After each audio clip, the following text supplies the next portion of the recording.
everybody to please mute your phones and your computers. Yes, We sir. don't have echoes. What do you want to use? Mike, can you mute your phone? Let's all stand for a Pledge of Allegiance. I pledge allegiance to the flag of the United States of America and to the republic for which it stands, one nation, under God, indivisible, with liberty and justice for all. Thank you. So our first presenter is Ross Murray to talk about the Senior Tax Relief Report. Ross, are you there? I am. How are you? You can hear me okay? I'm good. Yep. So we had it. So overall, the program was pretty flat this year, despite the complications caused by COVID and the general shutdown. We had just a slight increase in the cost. It was up $11,000 to $3,323,000 this year. The number of participants was down by 5. So it was, again, the overall was pretty flat. We did have a lot of applicants. I think that number is probably distorted a little bit because of how we were taking apps this year. What we did is anybody that called in, we logged them into the system as if they were applying so that we could track them. We then used that information that we took to reach out to them if they didn't apply later on. Taking applications, we were doing them by mail or through a Dropbox through IT, but mostly through mail and a few drop-offs. It was a little complicated through mail because we had to take the app, get the information, all the income information, copy it all, send it all back to them with an application so that they could sign it and then return that to us. But ultimately, we got it done. We had quite a few extensions this year, many more than we normally do. Normally, we see about 10 a year. I don't have an exact number, but we were probably in the 60 to 70 range for extensions. And that's because we were pretty much asking for an extension on anybody that called in as we approached the deadline. Because the deadline for the program was not extended. It was still May 15th. But the state was pretty liberal in handing out extensions, and I don't think we had any denied. That's great. Thank you. Does anyone have any questions or comments? Thank you for your quick responses today to Representative Vergara's questions. You're welcome. Okay, so any question? Representative Vergara has a comment. Hi, Ross. It's Jill Vergara, District 7. Thank you so much for answering my questions so quickly. I wanted to point out for your synopsis that I think instead of a decrease, it should be an increase of 11,000 from last year to this year. Right. Okay. I think maybe I just forgot to change the language there. Oh, okay. And it's an increase for the next bullet point too, increase of 11,000, which is interesting because there's less participants and we're spending more money. It's more tax loss. So, is it that people are receiving higher benefits? It's a pretty small number. We're talking about $11,000 and 5 applicants, so it doesn't take much to change that. But I don't know specifically. I was just surprised that the tax loss didn't go down, that we're spending more, so we're losing more than we did last year, and we have less participants. Right, but again, we're talking about 5 less. Right. You know, it's not 30 or 40. It's just 5. Yeah, I mean, it just year to year, since I've been on the RTM, the numbers have been declining every year since I've been on the RTM, and the tax loss goes along with that as well. And they've been small numbers, so I just thought it stood out to me. I've never seen an increase with the decrease in participation. Yeah, this is probably one of the smallest since I've been here. Okay.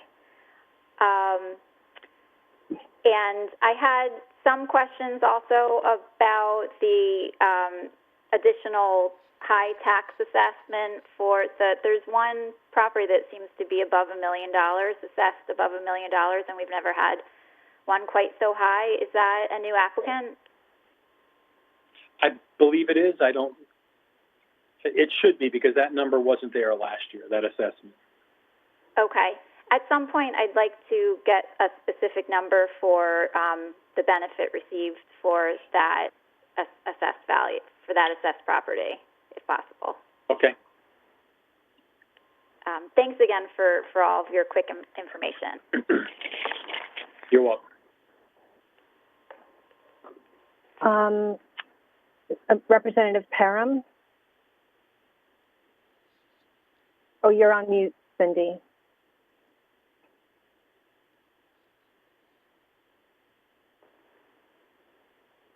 You're still on mute.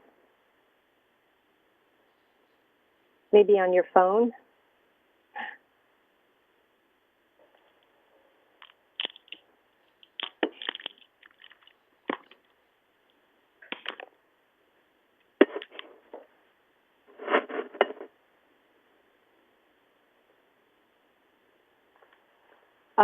Cindy is asking, she thought the extension was August 15th, and Ross said no extension. Can you clear that up for us, Ross?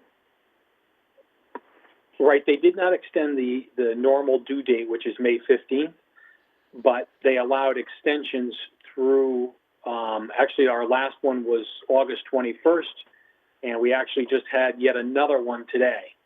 So my numbers would actually change because we did have a new applicant today that the state granted an extension for. Great. Anybody else with a comment or a question for Ross? I think not. So thank you very much for your presentation, Ross. Very good. Thank you. We appreciate it. Okay, thanks. I want to just go off the agenda for a second because we actually have two new members on the RTM. We had two people who dropped off. So I'll start with maybe if Josh Garskoff is on, can you introduce the new member in your district? Yes, can you hear me? Yes. Excellent, great. So Julie Gottlieb has left District 5 on the RTM, but we're thrilled that Will Diaz is joining us on District 5. Welcome, Will. That's great. Thank you. Thank you very much. And Pam, Representative Iacono, do you want to introduce your new member? Sure. Thanks, Madam Moderator. Steve Cesari has resigned and moved out of state, and I'd like to welcome aboard to District 1 Amy Ruggiero, who's a resident of Greenfield Hill. Great. Welcome, Amy. Thanks very much. So I'm glad they've been sworn in and all, so they can join us in this committee meeting, which is great. The next presentation we're going to have is, or the next item to consider is the appointment of Ms. Darren Raymond Locke to the Historic District Commission as an alternate. Is Mr. Raymond Locke here with us?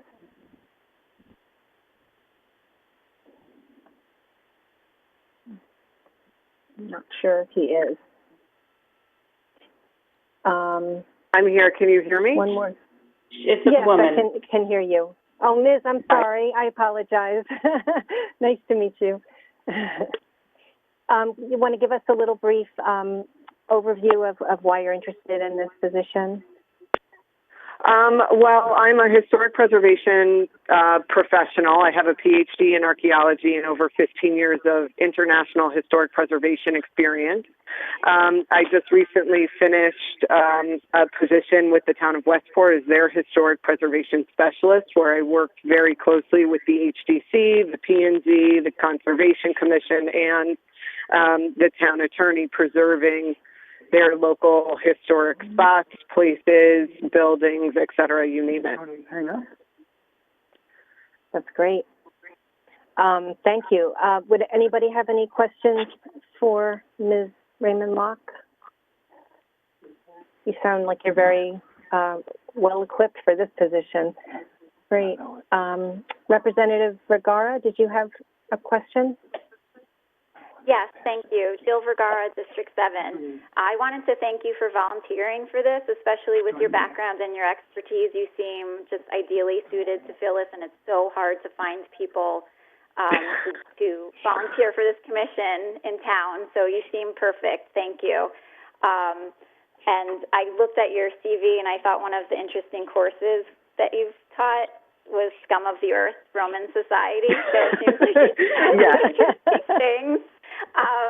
And I'm sure you're going to bring a lot to the commission.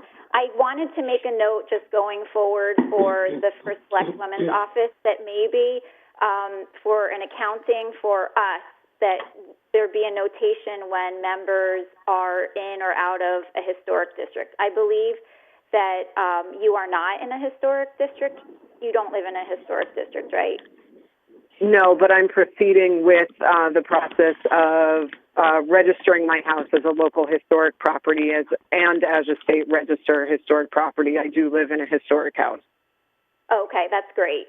I do think it's important to track the members who are in historic districts so that we know that we try to make an effort to have a representative from each of our historic districts, the Old Post Road Historic District, Greenfield Hill, and the Southport Historic District. So I couldn't tell just from the people who are on right now where that falls. So I just like to make sure going forward we can track it.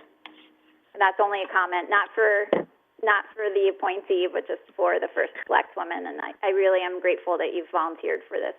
You seem perfect. Thank you. My pleasure. Thank you. Thank you. Representative Georgiadis, you have a question? Can you hear me? Yes. I just want to thank you very much. I'm very happy that you're an unaffiliated voter. I think it's important that all of our commissions have a balance of Democrats, unaffiliated, and Republicans, because that's what is reflected in the town. So thank you as an unaffiliated voter for stepping forward and filling this position. You're welcome. Thank you. Any other questions? I think not. So thank you very much for your time, and we'll be voting next week. You don't need to come unless you'd like to, or be on the call unless you'd like to on Monday, because you were here today. So thanks so much. Okay, wonderful. Thank you all. Okay, thanks. Bye-bye.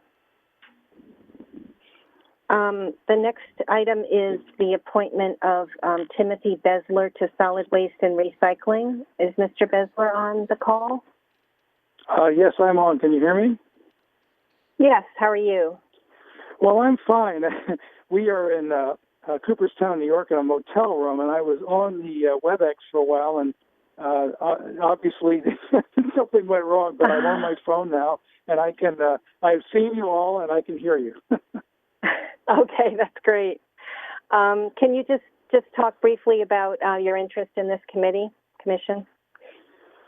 Well, I'm an engineer by education, and for the last 30 years, I've been a manufacturer's representative for water and wastewater treatment equipment, and I'm very interested in the environment, and I know a lot more about treatment plants than anything, but I'm very interested in solid waste and recycling, and I think I can offer some technology to the committee.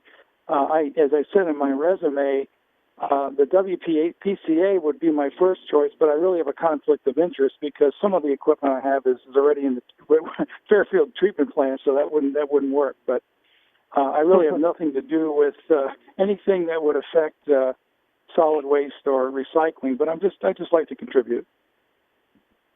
That's great. Thank you for volunteering. Does anyone have a question for Mr. Bezler? I think not.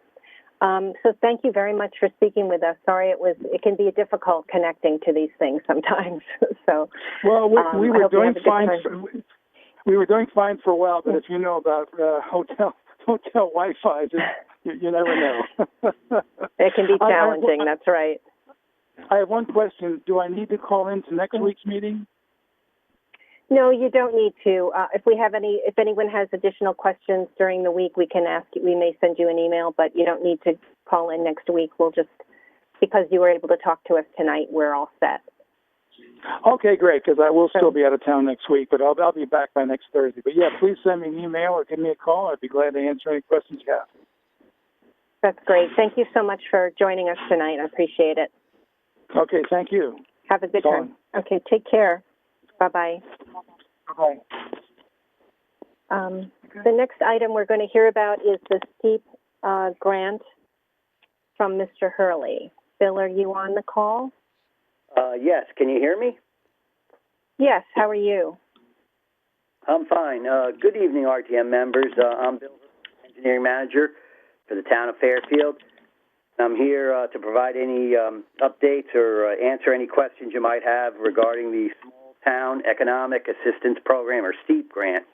Most eligible projects must be near shovel-ready capital projects that must meet the criteria that was listed in the grant application.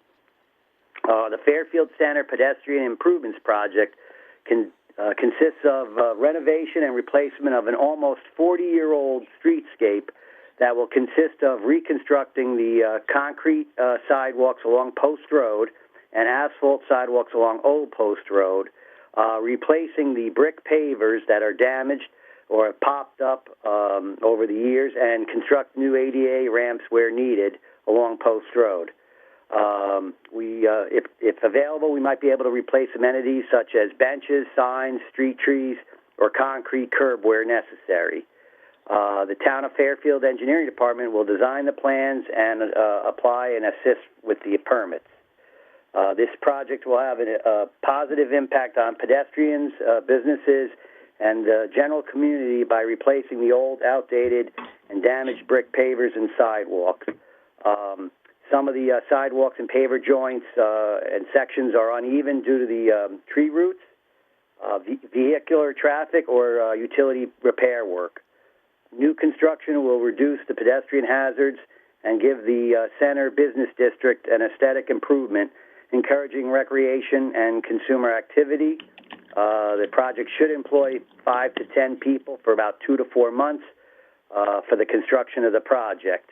The Town of Fairfield Engineering Department and DPW and Housing Economic Director began planning for this project about 6 or 8 months ago, and the conceptual and preliminary plans are already complete, and the detailed plans and specifications will take another month or two after the grant award notification. No construction has begun on the project, and just to give people an idea of where the area we're talking about, the core area is right near the library. I believe there was a map in your packet, but it basically goes from the south side of Post Road, from like the bus or transit station there, shelter near Sherman Green, and runs past the library and heads towards, but not quite, reaching the brick walk. And on the north side, I want to say the Chase Bank, but I might have my banks mixed up. There's a section over there, and then along the Old Post Road, the town had received a couple of complaints from commuters and people who live in the area about the condition of the sidewalk there. The $128,205 is the max of the grant amount. We have $61,000 in the downtown sidewalk fund To cover that, there's a $26,000 town share, although the grant is 100%, reimbursable. And so that gives us like a $30,000 reserve just in case anything unpredictable happens or whatever, or we can simply apply that to different areas of Fairfield Center, maybe a little bit more towards Ruane Street or Sanford Street or something like that, based on an inspection survey that we did a couple of years ago. So hopefully that gives you a real good recap of the grant and the project. That's great. Thank you very much. Representative Georgiadis, you have a question?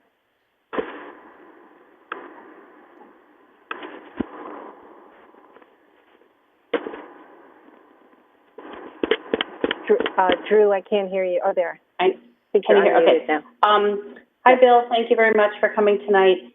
Often grants have required that the town also kicks in some money. I don't see that in this instance. Is that the case where this is $128,205 grant without any kind of matching fund on behalf of the town? Thank you. No, as part of the application process, there was a $26,000 town share, but that's included in our $61,000 that we have in the downtown sidewalk fund. As I was mentioning before, we were planning on doing most of this work anyway when the grant came up for application in the middle of August. Thank you. Representative Monahan?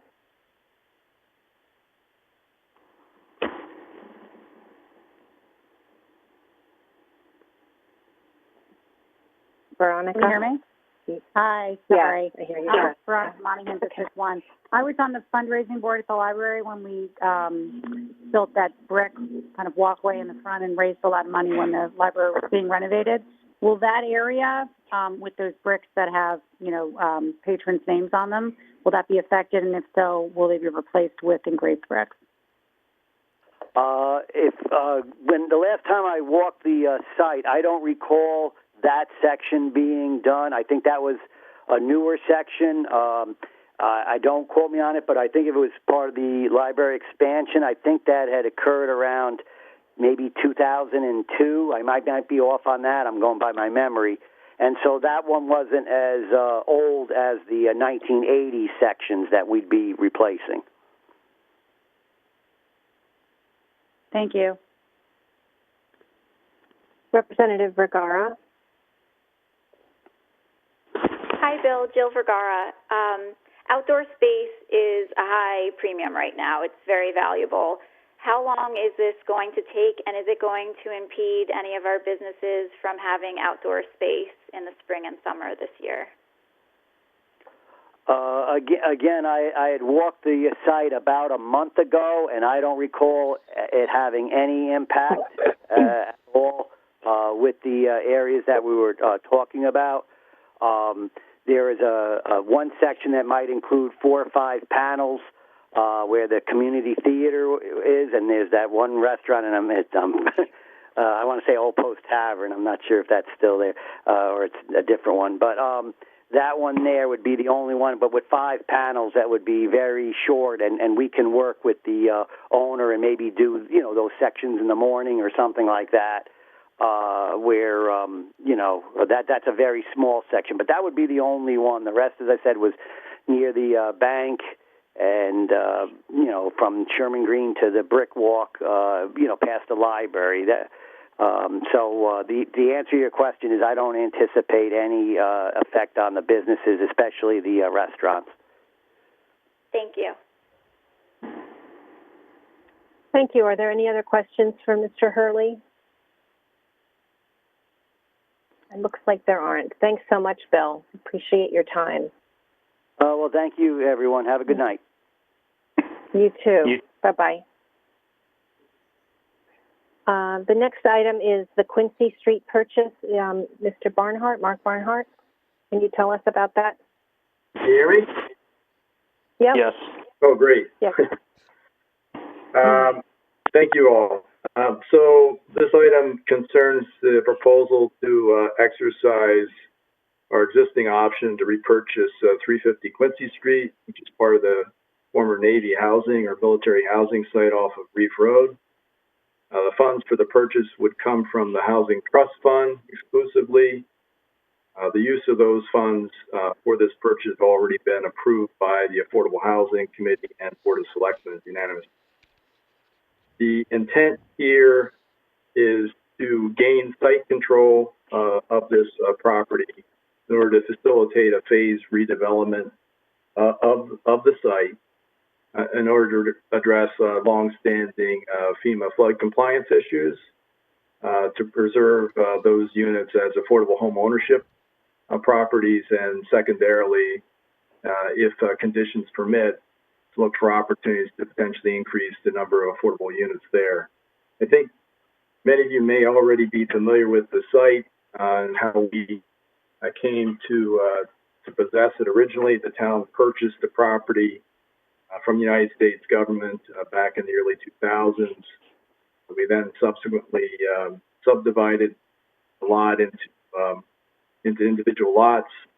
They were sold with deed restrictions in place to preserve them. 22 of the lots and homes, which are very modest, single-family ranch-style houses, slab on grade construction, built back in the late 1950s. But those were deed restricted as affordable home ownership units available to buyers who had incomes at or below 80% of the area median income at the time of purchase. The town or another income eligible purchaser are the only entities or individuals able to possess or purchase the property. Again, the intent here long term is to work with abutting property owners to potentially aggregate some parcels, identify for-profit or non-profit partner, development partner with which to look at development options for the site, to raise the units above the base flood elevation, which we would accomplish by demolishing existing units and building new at the correct base flood elevation. We're not asking for an indefinite term here, looking at the next 15 months, during which we would have control of the property and the ability to both solicit funding for the project and also identify a development partner with which to work, and see if we could develop a plan that makes sense for all parties, including the financial aspects of it. Failing that, the fallback position, if you will, be to simply sell the existing house with the deed restrictions in place to another income eligible buyer at the time. Any sale proceeds from that sale or the development of the property would go back into the housing trust fund. The matter was subject to review and approval of various other boards and commissions. Affordable Housing Committee, Board of Selectmen, and the Planning and Zoning Commission have already considered the matter and unanimously approved it or recommended. In the case of Planning and Zoning, recommended for approval of the proposal. So again, what's before you is potential reacquisition 350 Quincy Street, and I'll be happy to answer any questions individuals may have. Thank you. Representative Garskoff? Thank you, Madam Moderator. Mr. Barnhart, is there a intent to increase capacity of the lot with the development eventually?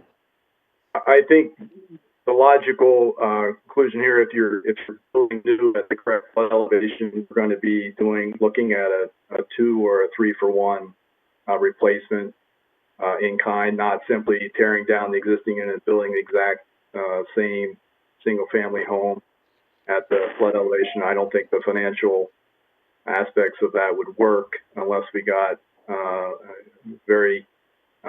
a lot of subsidy from an outside source, which I don't anticipate happening. So I think our initial plan is to look at doing duplexes there as part of a condominium type arrangement, but keeping them as affordable home ownership units there with deed restrictions in place. Thank you. Representative Gerber. Oh, hey, Mark, Bill Gerber. Can you hear me? Yes, Bill. Yes. Okay. Hey, Bill Gerber, District 2. Mark, I was wondering if you could sort of lay out some of the issues with in 2014 that we had with financing the project at the time.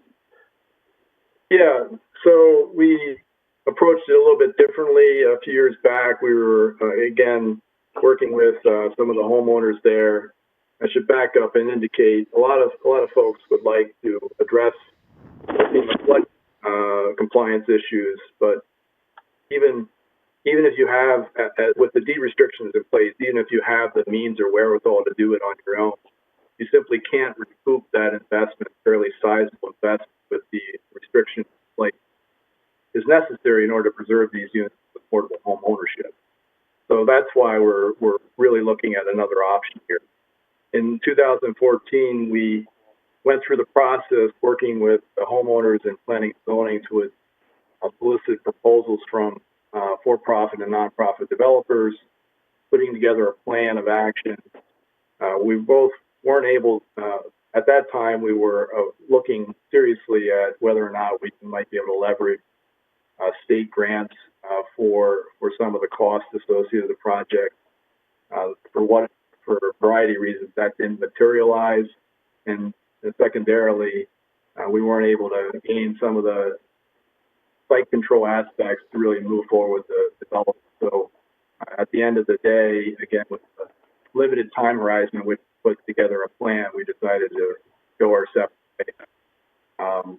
Here we have an individual that has just really a key parcel, and we think that we will have much better luck in terms of activating the lots and then moving forward the plan. But again, if that doesn't materialize, our fallback position is simply to sell the existing house as it is with the retail restrictions already in place. And I feel reasonably confident that we'll be able to recoup the purchase price of the property.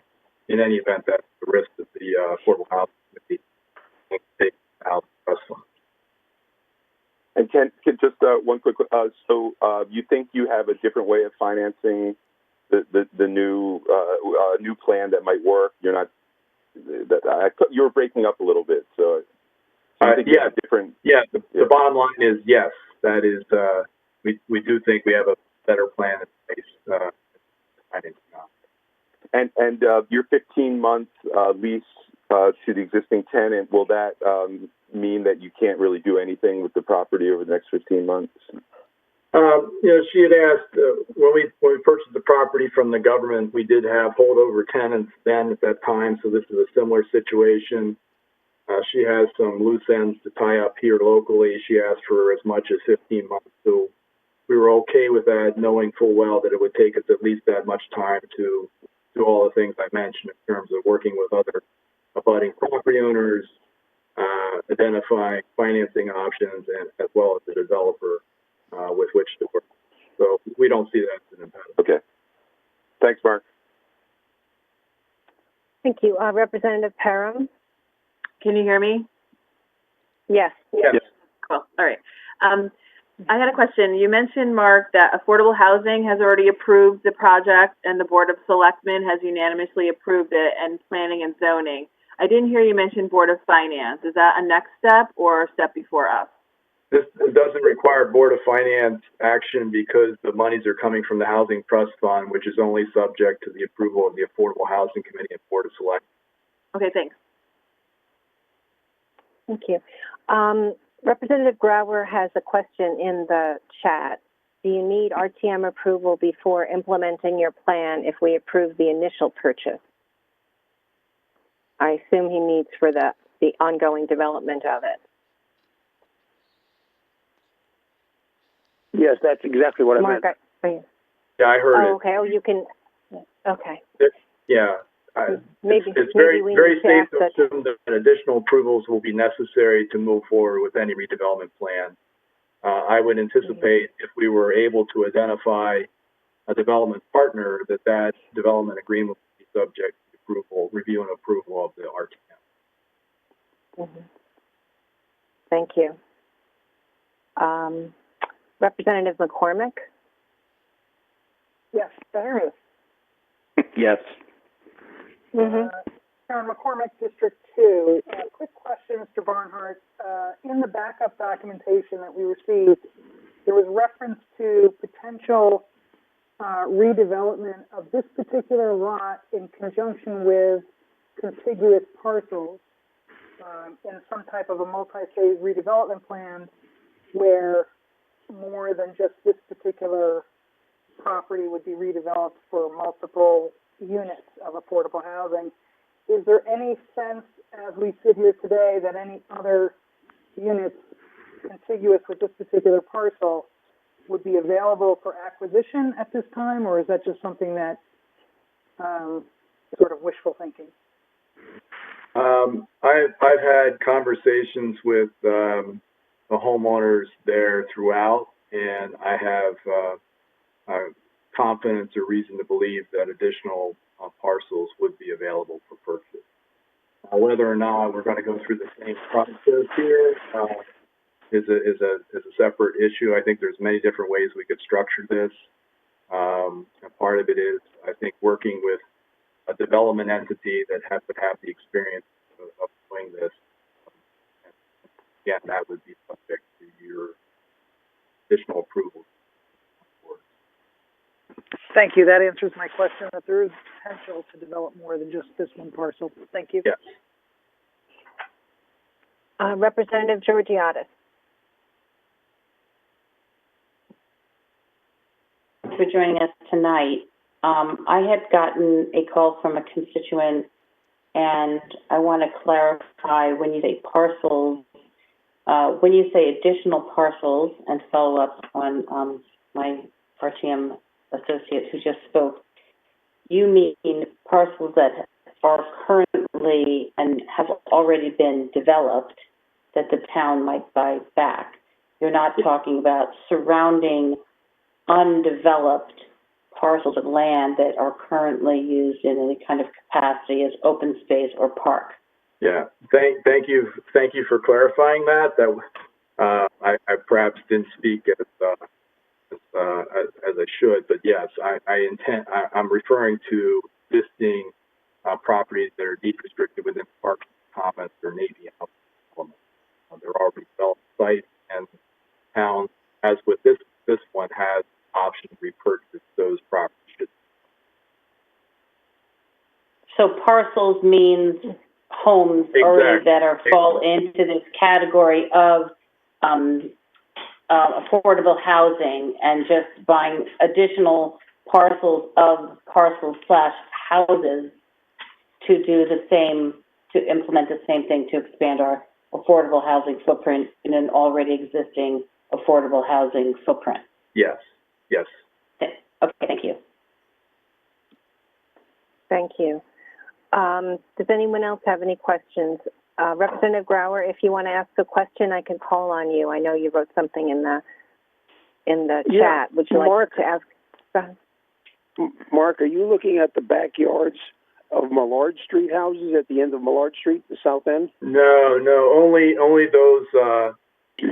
Again, I'll just clarify. Only those 22 lots that were part of the original Parkview Commons subdivision or development that were part of the Navy Housing Act. Those are the only properties we're talking about. They're all existing deed restricted affordable housing units. Most of those 20 out of the 22 are have issues with regard to FEMA flood compliance. All right, thank you. Representative Iacono. Thank you, Madam Moderator. Pam Iacono, District 8.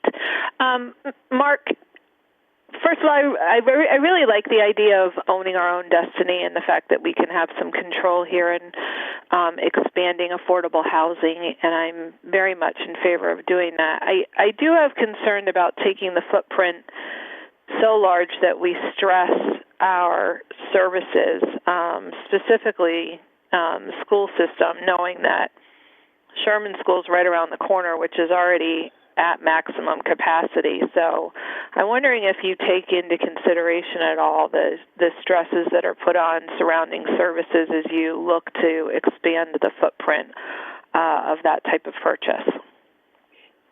I think that's a good point. I think it's something that we definitely need to bear in mind. It's not always a foregone conclusion that types of housing and buildings necessarily generate a lot of school-aged children. But in this instance, where you're talking home ownership units, the existing ones are 3-bedroom units, which have in the past, there's been school kids who attend Sherman School from that location. So I do think it's one of the considerations. On the other hand, I think we're going to do something that's completely in context with the surrounding neighborhood. And to your point, I think where the town has the ability to control its own destiny, so to speak, then we have the opportunity to shape the development in a way that we think is appropriate and consistent with our values and our objectives. So I think that's one of many factors that we need to think about as we go forward with this. But again, I think that whatever we come up with will be definitely consistent or in context with the surrounding neighborhood. Okay, and I just thank you for that answer. I also have just a follow-up to that. Obviously, this will deplete a portion of the Housing Trust Fund. How long before we see the replacement of those funds, or how long before that more money goes into that account should other opportunities arise in the future that we need money to leverage for another project? Yeah, it does take a certain amount of the fund out of play. We have at present $800,000 in the fund. This is a fairly sizable down payment, if you will. We are generating additional income. It has averaged roughly $30,000 or so dollars a month. It's maybe perhaps a little slower with a drop in building activity with the pandemic, but hopefully that will resume. But again, that's a concern that we've considered as well. Okay, so on average, absent a pandemic, we bring in about $30,000 a month. Correct. In fees. Correct. Okay, thank you. I have no further questions right now. Thank you. And Mark, as part of the development, I think you mentioned to me that perhaps there'd be a refinancing of this too down the road, or? I think again, it's we're really taking advantage of an opportunity that presented itself. I think there are other ways in which we could finance this and just use the Housing Trust Fund money and leverage additional sources of financing. So that may make some sense down the road, and I think that's something we want to explore. Okay, thanks. Representative Vergara. Hi, Mark. Thank you. Jill Vergara. I wanted to echo Representative Iacono's sentiments that I'm just excited to be able to use some of this funding, the Housing Trust Funds, to control our own destiny and try to place housing where we want it in town and just be a little bit more proactive. It's our first use of funds, I believe, and I think that that's just exciting, and I'm on board. I've told you that I have some reservations, like Representative Gerber mentioned some financing issues. There's some things that I don't see completely worked out, but because this potential exists, and I don't want you to lose this opportunity, and so that's what's gotten me on board. I also have some reservations about this housing being in the flood zone and the high cost of flood insurance and how that will affect tenants or owners going forward. But again, I think that it's an interesting opportunity. I look forward to seeing a broader plan, and I would like to get an idea of how much the cost ultimately would be if you were to buy more of the units. How many other houses are you thinking of buying in that development in the Old Navy housing, and how much would that ultimately be? Well, I don't think that this is dissimilar to other units that we might have the opportunity to purchase. We did a calculation as we need to do when properties are put forward for sale and calculate what the maximum resale price is done to the formula. And they're all in the low 300s, roughly. So I think that's we're at 295 for this particular property. That's probably where we would be for other lots should they become available. And how many lots are there total in the Old Navy housing? Well, there are 22 in total that are existing deed restricted home ownership units. I think that what we would be looking to do is maybe identify 3 or 4 at a time that we might be able to put together that would be contiguous to one another, that would make sense to create some economies of scale and get that project financed and built and approved. And then with the proceeds from that, move on to a subsequent phase. But I think, this particular area, we identified this lot and several nearby lots as probably the logical place to start. Thank you. Representative Monahan. Hi, Veronica Monahan, just one. How tall will these buildings be, and how many families will each unit accommodate? Well, our initial thought was to do a duplex in lieu of a 2-for-1 replacement. There are existing duplexes on site. They happen to be rental housing. We, as part of the initial development plan, we sold 4 lots to Operation Hope, which built duplex units, rental housing units on the site. So we would be looking to do something very similar with this. The question really in my mind is whether or not the project will pencil out in the absence of other outside external sources of financing with 2-for-1 replacement, or whether we might need to look at a 3-family type in lieu of the 1 unit that's currently there. That's what we would want to spend some time doing. But in terms of height, you'll need to at least get you need to have a base elevation of 11 1 foot of freeboard to comply. And so again, I don't think what we're ultimately going to be looking at there is going to be anything different than what you already see in the neighborhood in terms of houses that are properly elevated to comply with the FEMA flood compliance or flood requirements.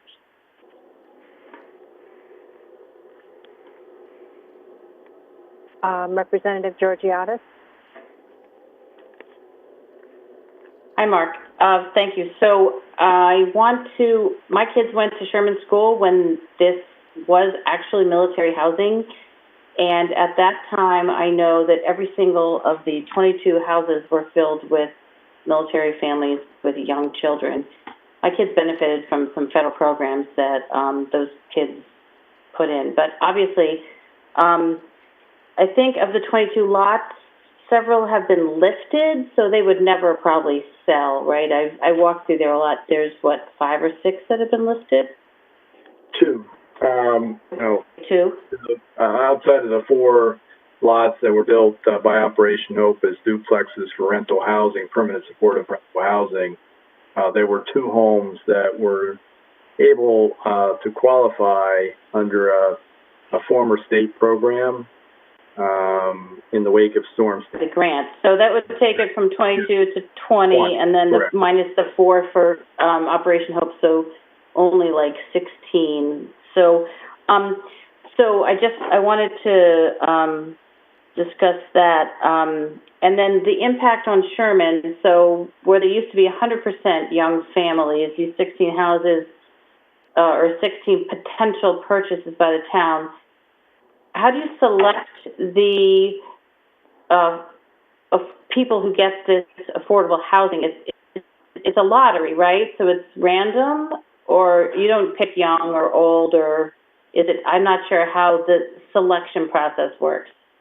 I'm just trying to figure out the impact on Sherman School, the impact on traffic, these kind of things. So, because these are some of the concerns that have been raised to me by my constituents here in District 9. We did previously a lottery for the development, so that's one possibility. I think it's important that you can't discriminate based on whether or not an individual has family or school-age children. That would be against federal or state law. So, I don't know how we're going to address it, but a lottery is certainly how we did it before and seemed like a fair mechanism when we had more interest than we had units available at the time. So that would seem logical. Thank you.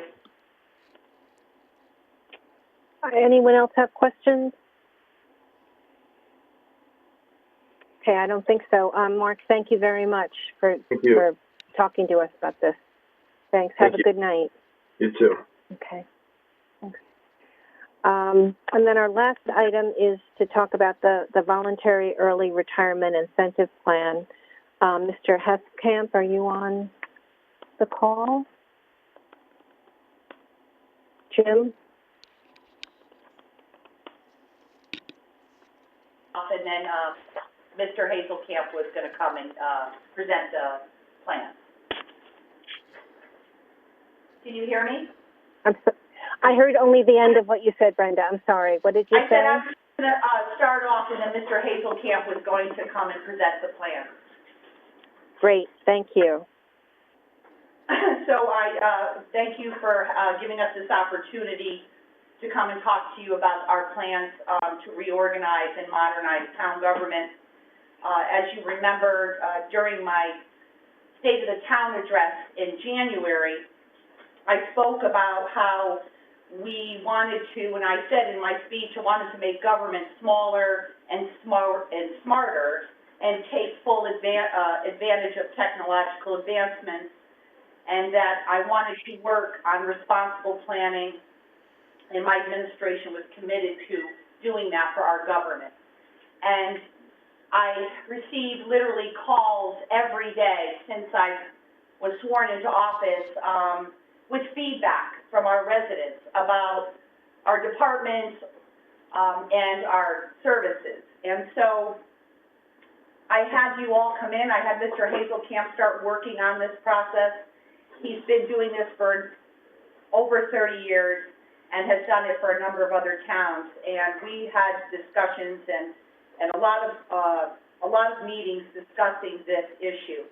And then I had your leadership of the RTM in a couple of weeks ago and went over the entire plan and everything we were looking at, and offered the opportunity for anyone in leadership or anyone on the RTM, I'm assuming you spoke to your members, and offered them the opportunity to call and ask any questions that they had prior to the meeting. And so I appreciate you giving us this time. I think this is going to be a really positive thing for our community. It's giving us the ability to move to the future, to be able to modernize our town government and reorganize in a way that is so much more efficient than it has been. And so I will now turn it over to Mr. Hazelkamp, and thank you for your time.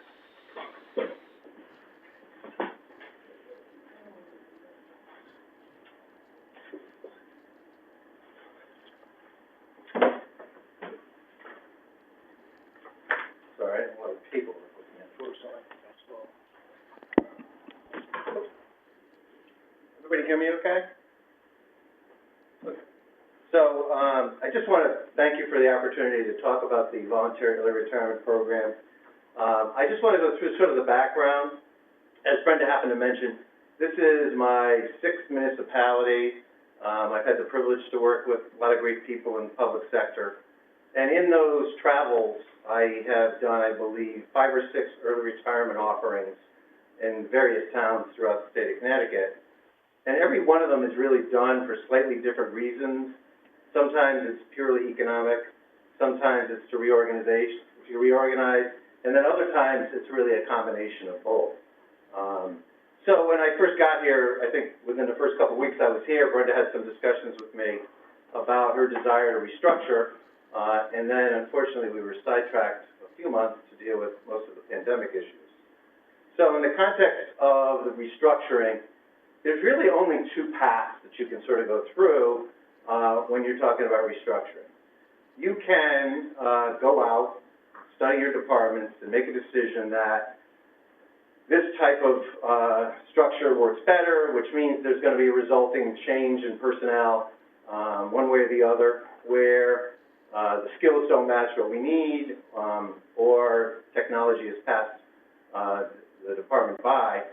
So that requires a restructuring where we decide, well, we're going to eliminate X positions.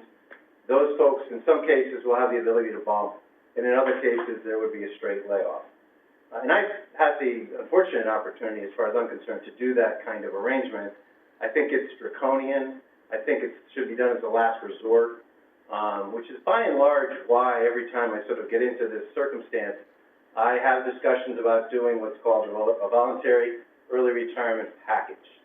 So that's really why typically go down this road. Just to give you some background, we have had a series of different options that we've looked at. And the process really was to come up with a bunch of ideas. Our senior team sat around and looked at the cost of different things. And then what I did was we came up with an initial proposal that we met with the unions on. And in that meeting and the feedback after that meeting, we had some concerns raised by some folks that the package wasn't rich enough to get people to really want to consider retirement. So we took another look at different options, and we went down the road to take and potentially make some adjustments to the pension plan. The original proposal did not address the pension plan. It addressed some other issues related to incentivizing folks. So after we got down the road of coming up with a series of pension options, we had the town's actuary generate some costs for us, and then we met with the unions individually to go through all the different options that we were considering, and at the end of the day, we resulted in the agreement that's now in front of you. So we met with, after we came up with the proposal, we met with all the different folks that are eligible. There's 55 people that are eligible under this plan, and we met in groups with all 55 of them. A couple of them didn't show up, because that's fine. The things that need to be said is this is a voluntary plan. There's no one being forced out under this plan. And I've said that at every meeting. We reiterate it when the folks come into my office. This is, if somebody wants to leave, they can absolutely leave. If they don't want to leave, they don't have to leave. Which is why we knew at the beginning, we're not having 55 people leave, and this exercise is a voluntary exercise. So when we met with people, we emphasized that it was voluntary, that it was subject to RTM approval.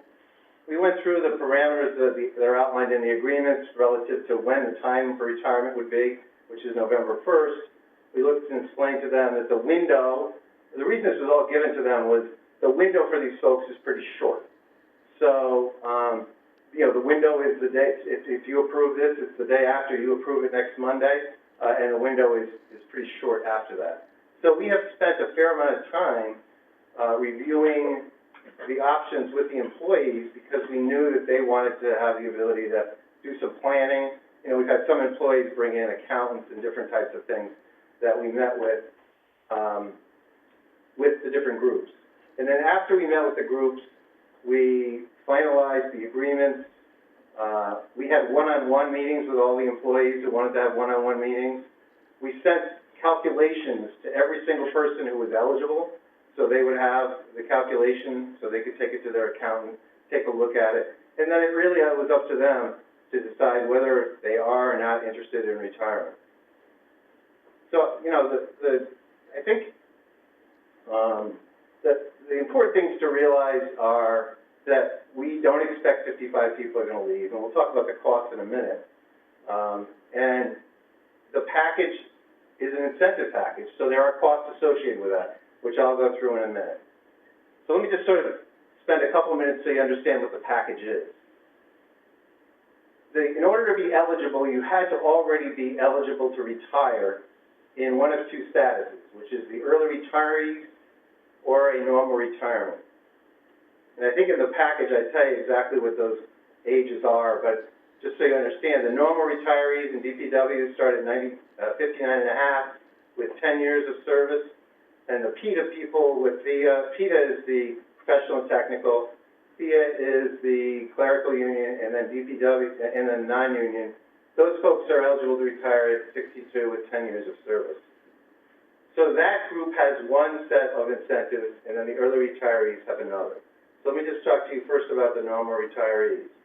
It's pretty simple. The people who are currently eligible under normal retirement are going to get a 6% adjustment to their calculator, which boosts the pensions, just so you have a sense. At the lower end, people will get about $4,000 more a year, and at the upper end, folks with higher salaries get up to about $8,000. That's sort of the span of what the benefit is. And then folks are typically contributing towards their health insurance in retirement, and if you're a normal retiree, we're going to waive the contributions for 3 years. And those are really the two components for the normal retirement. And then we have the early retirees, who in DPW are at 55 years with 15 years, and the other folks are at 58 years with 15 years. So you understand what the benefit is, you have to understand the following. Right now, if you retire as an early retiree, you don't get retiree health insurance, and for each month that you retire early, your pension is reduced by 0.5%, which, so sort of an easy way to look at that, it's about 6.6% reduction. If I retire at age 61, my pension is reduced by 6.6%, and you just roll it back from there. So the change that we have as part of this package is that the penalty will be waived so that folks won't suffer the reductions that they would otherwise suffer. I think I mentioned that they'll now be eligible for retiree health insurance. They will make a contribution towards that at a percentage that's outlined in the agreements, and those are, the percentage is frozen until they reach typically 65 years old. Additional things that are in the agreements, and then I'll spend a couple more minutes talking about the cost. The payouts in this town in particular are very, very large. There's some provisions in contracts that provide for very large carryovers of vacation. So the thought to try to maintain some control over that cost is to split it across 2 fiscal years. So the agreements with the union say that half the payment will occur in November, and the other half will be after July 1st of next year. In the final piece sort of the agreement, there is a provision that would allow folks to come back as part-timers or temporaries if we so needed them to do that in their prior capacity. And that's a way so that we can help us transition through the reorganization so we can deal with delays in some of the recruitment, and then we would be able to fill some gaps when people leave. So I want to spend just a couple minutes going through the costs. Just give me 1 second.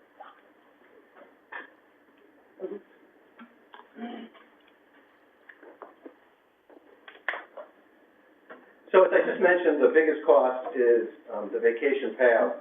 And in your packet, there should be something that's entitled financial analysis, which is really what I'm going to go down right now, so you have a sense of how this works.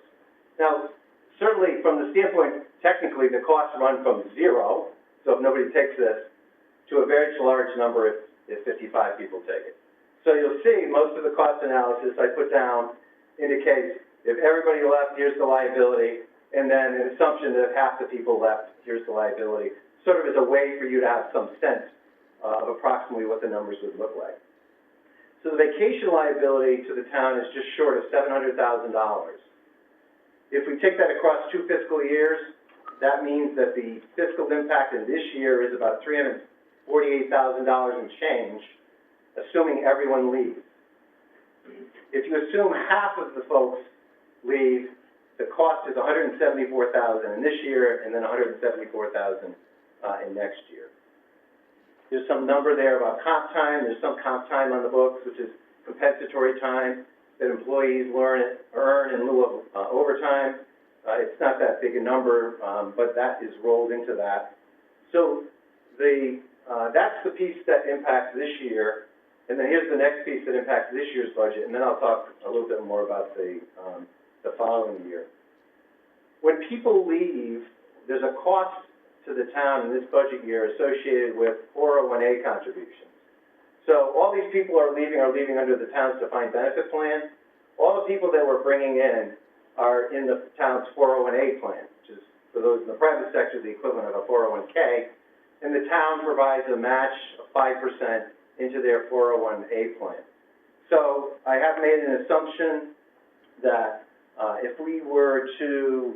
if everybody left and we had to replace them all, that the 6-month impact, which would be from January to July, would be about $83,000 and change. And if half the people elect, it's going to be roughly $41,000 and change. Now, obviously, a lot of this is, as I speak about all these numbers, you should understand these are estimates. So if we had all the people in the supervisors union leave, that would result in obviously skewed numbers, because even though it might be 27, those people are much higher salaries. So these are the best estimates that I can do based on the whole total pool. So for this fiscal year, if you take the numbers I just outlined, the low end, the 50% cost for the vacation and 401A, it comes out to approximately $215,000, and as I said, it's a ballpark number. If everyone left, which isn't going to happen, the liability is $431,000. So it's our best estimate that the impact on this year's budget is going to be approximately 200 and change, a little over $200,000 and change. Now, when you go out to the out years, I'll just talk about the pension enhancement, which is, it's in the, I sent you the Hooker and Holcomb analysis, but the long and the short of it is really the following. There are contributions that are made every year on behalf of employees. So when you look at the number, there's a category in the spread from Hooker and Holcomb that says baseline. It's $400,000 and change. That number is going to be paid. It has nothing to do with this. It has to do with what we're already obligated to pay for next year for these folks into the pension plan.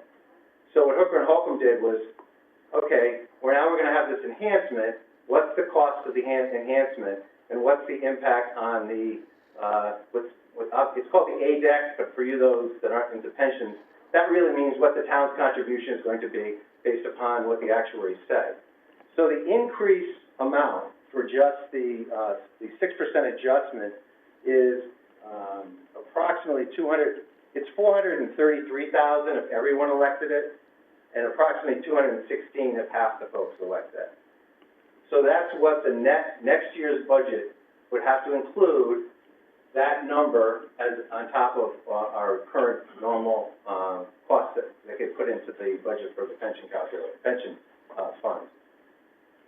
The other piece of this is these folks, when they retire, their health insurance coverage and costs gets shifted to the town's OPEB trust fund. The aggregate, so let me say how I got to this number. If you have an employee plus one who's a retiree, and that's typically the assumption, you take what the employee plus one costs are, and then you take the amount of the group, which is 55 in this case, and then you come up with the liability associated with that health care, and that liability is about $1.2 million. Now that's the liability to the OPEB trust, and then it would be half of that, roughly $600,000, if approximately half the people took that. So then there'll be a determination by the actuary on how to, what the budget number needs to take care of that liability for next year and next year's budget. The final piece is just, it's not really a cost, but I thought you should understand it. As I mentioned before, the employees for a period of time aren't going to be contributing into the OPEB trust. So I did a calculation. And basically, it's $23,000 if 50% of the people elect per year, and it's twice that. So that's really not, the money's not going into the fund. It's never really lost revenue. It's lost revenue as far as the contributions going into the OPEB trust, but it's not an outlay in that regard. It would impact, in theory, the town's contribution in that regard.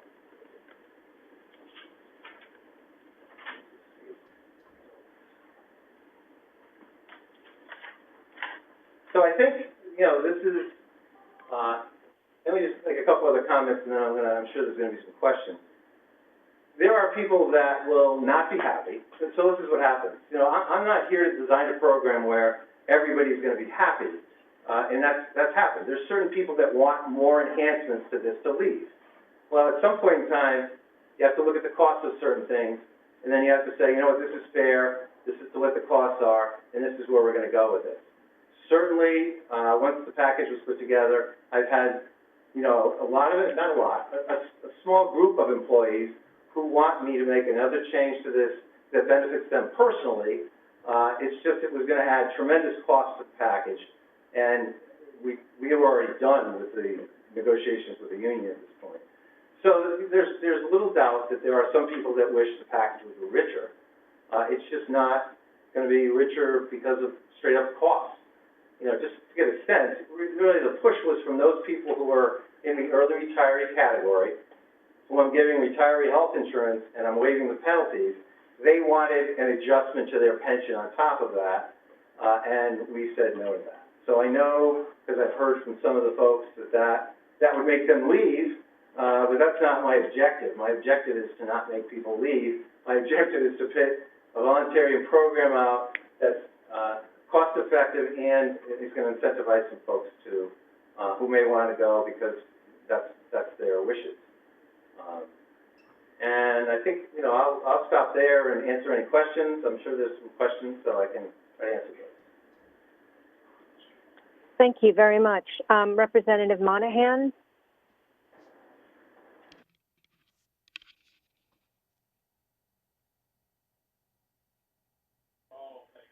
Veronica? Yes, obviously this is a very, Veronica Monahan, District 1, a very kind of confusing topic, and there's a lot of moving parts. But you stated that our payouts for our town are very large, and as compared to what other towns? With the 6 towns I've worked in. Okay, and where are we? I'll tell you why. There's provisions in this contract that allow people to carry over large banks of vacation year over year. That's never been done in any other town that I've been in. Typically, the other towns that I've been in, almost universally, are 2 weeks, carry over 2 weeks, and then you got to use it. Here, we allow carryover. We have people accumulating 30, 40 days of vacation that gets paid out. So that means that these numbers are very large because of that. Can anything be done about that? It is what it is. Can anything be done about that going forward? And then I'm finished. Sure, it would have to be negotiated out of the contract. So, there's just to understand, there's 3 components to the vacation payout, which is why the number gets so large. It's what they have on the books now. We have this provision in the contracts, which I've never seen, where we then give them a 2-week additional bonus when they're leaving, another 10 days.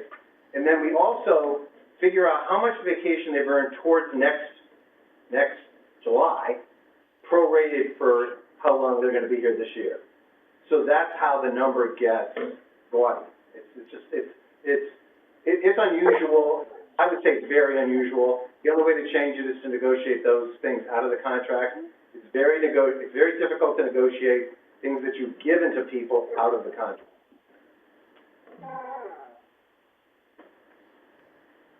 Representative Pistilli.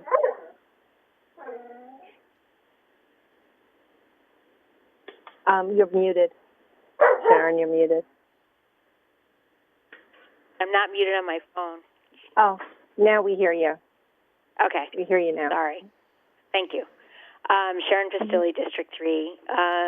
Thank you for all of the backup that you had sent along, and thank you for the explanation. I have a few questions.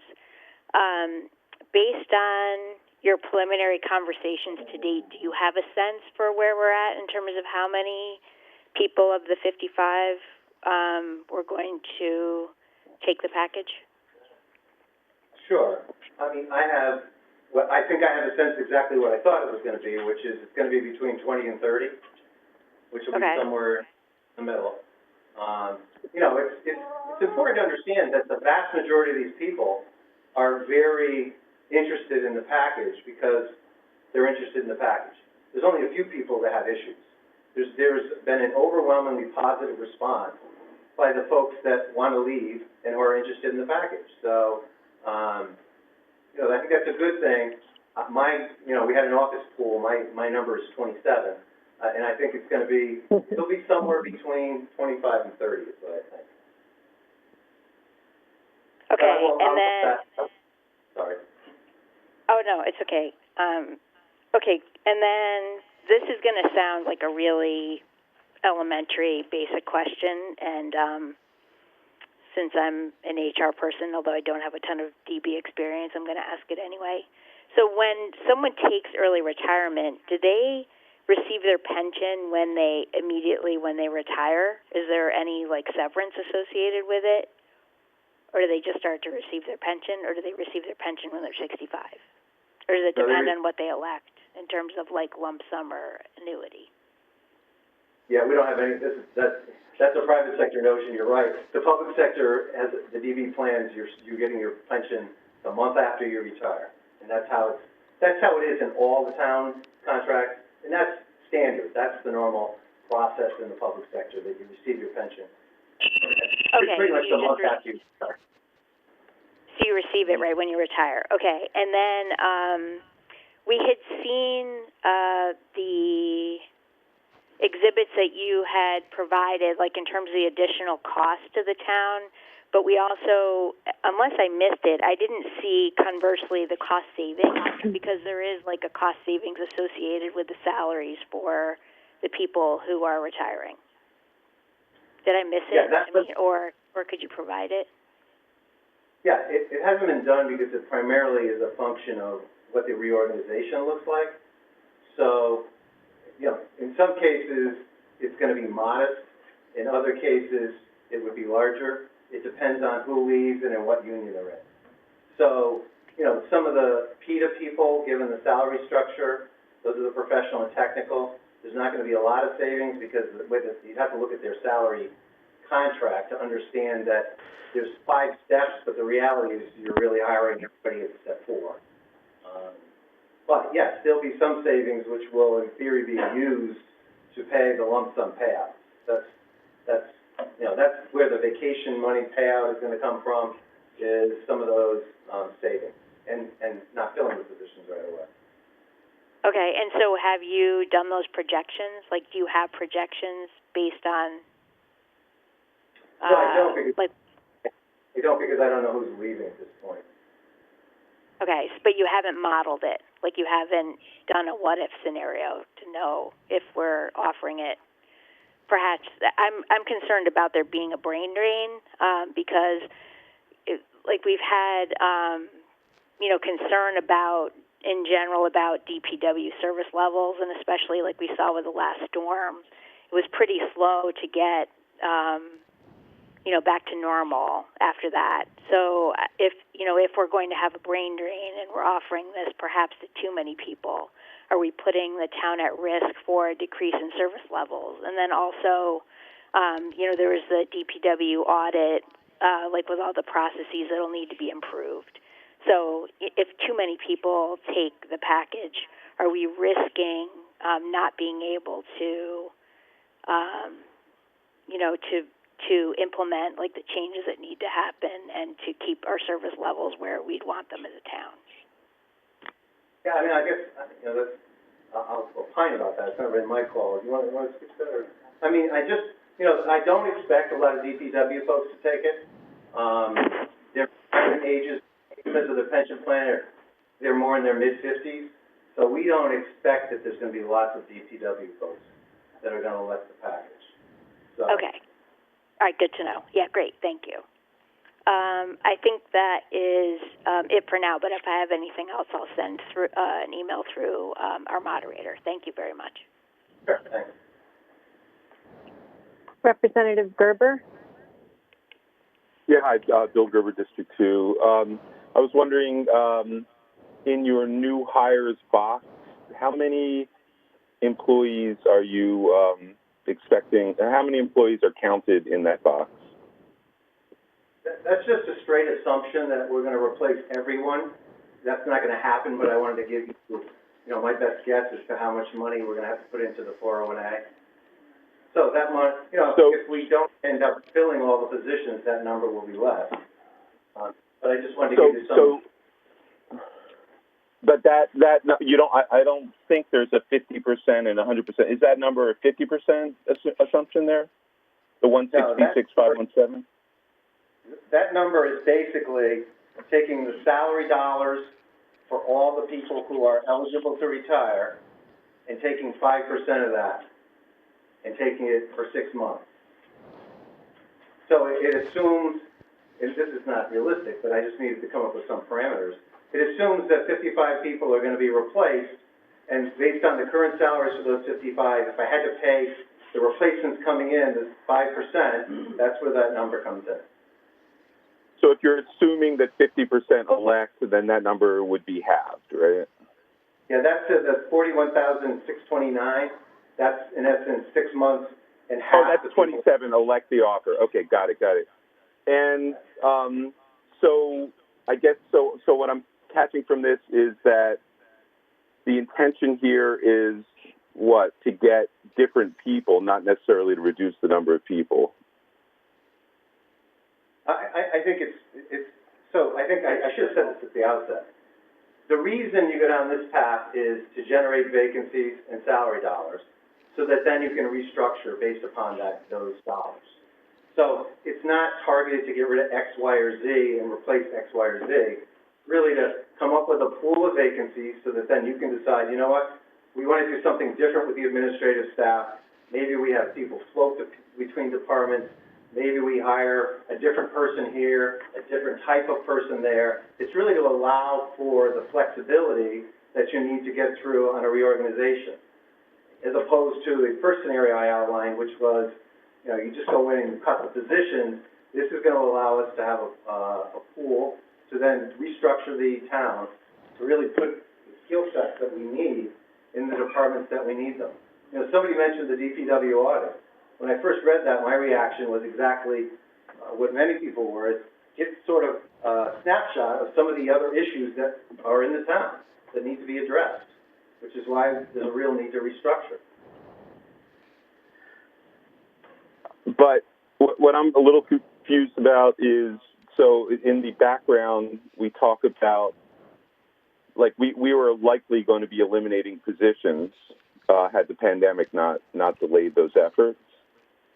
And we can eliminate positions without making these offers, right? You can always eliminate positions. The issue is the fallout from. Let me just finish. So the issue isn't the elimination of positions; it's what happens when you do that. So in the town contracts, there's many provisions that if you eliminated a secretary out of P&Z, for example, that person potentially bumps somebody else in another department, who bumps somebody else in another department, who bumps somebody else in another department. Which is why, by and large, a lot of towns don't want to go through that exercise because it's incredibly disruptive to the knowledge base in those particular departments, where somebody who's been in some department for 15 years and knows what they're doing is now transferred out to another department because they've been bumped because somebody who has more seniority bumps them. So it's a complicated exercise if you're just going to go in and straight up eliminate positions, because there are these kinds of provisions that make it very challenging to come up with what you want to accomplish. The answer to your question is yes, you can always eliminate positions. There's no doubt about that. The issue is the fallout of making that kind of decision. So I guess what Sharon was saying is if we make this offer, we have no control over who we lose. We may lose people that we wish would stick around, but it's going to create open positions, allows us to hire people at a lower lower salary levels, and we have more flexibility as to where we put them, I guess. Yeah, I mean, that's, look, I think we have a pretty good sense. We have a good sense of who's going to leave that we'll be able to prepare for. And I just tried to add up the numbers. It's about $2 million if it's 100%, right? I don't think so. Over 2 years? Oh, maybe over 2 years. I think it's more like $1.4 million if you had everybody leave. I can it would be nice. Yeah, I mean, the numbers, it could be consolidated, so we see 100%, 50%, or, whatever, or we can apply our own, percentages to it, but just add them up. But I just did a rough thing. It looked like about 1.96 million is what I saw for 55 people.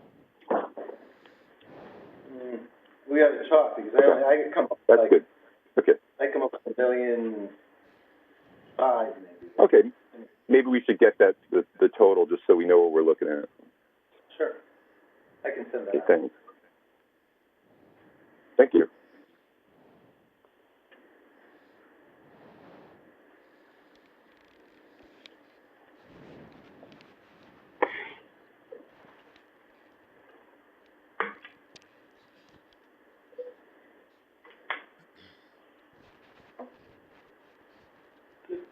Darren, we can't hear you. Sorry. Representative Vergara. Sorry, Karen, thanks. Jill Vergara, I'm sorry. District 7. I have a lot of questions. I really want to be on board with this because I want to give the First Select Woman an opportunity to use her executive powers and restructure the way that she wants. But at the same time, I think that there's so much missing information for me that it's making this really difficult. One main question that I have is, why is it so rushed? Why do we have to make this decision so immediately where people will be out by November 1st? I think the practical answer is it's going to take us a significant amount of time to figure out what the restructuring would be, and then to build it into the budget that's coming up. So, I mean, you couldn't make this, I don't think it works to do it for December or January because the budget cycle is not going to allow us to be able to figure out what the new structures would look like to put into the budget. So that's the driver that goes to why, so I don't consider it rushed, but it certainly is a tight time frame for us. But that's sort of the reason for it. So how would postponement affect this? If we were to postpone the decision till the next month's RTM vote? Well, it defeats what I just said. So, I mean, if the real objective is to allow us to reorganize, I mean, I think practically that makes it very challenging to do that before the budget's put together. That's just my thought on it. Okay, it's just I'm trying to weigh costs and benefits to really figure out whether this is good for the taxpayer, and I don't feel like I have a full picture of the costs, for one, because a lot of these costs that have been delineated have been presented to us on a fiscal year basis, but really many of these costs are going to recur 20 years into the future. So I would really like a spreadsheet to get total costs for those 20 for as long as the costs recur, for those 3-year costs, for the 2-year costs, and for the 20-year costs. I also don't have a complete picture of how this interrelates with the underfunding of OPEB that we had to do this past budget season. As I understand it, I think that there was an underfunding situation, and now people are going to be pulling more money out, and I don't understand how that will affect the percentages that we need to maintain to be AAA rated.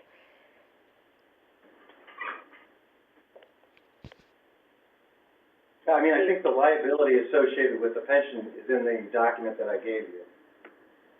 So I didn't see a summary of how it affects our balances at all. Well, it says what the liability is for the whole duration of their pension. So that's what the actuaries do. And But it doesn't even say, it doesn't give us a value for where we're funded at now, which I think it dropped down from what it was before because of what happened during the budget, and then what will be the resulting balance when if we actually vote on this. It doesn't say it on the chart.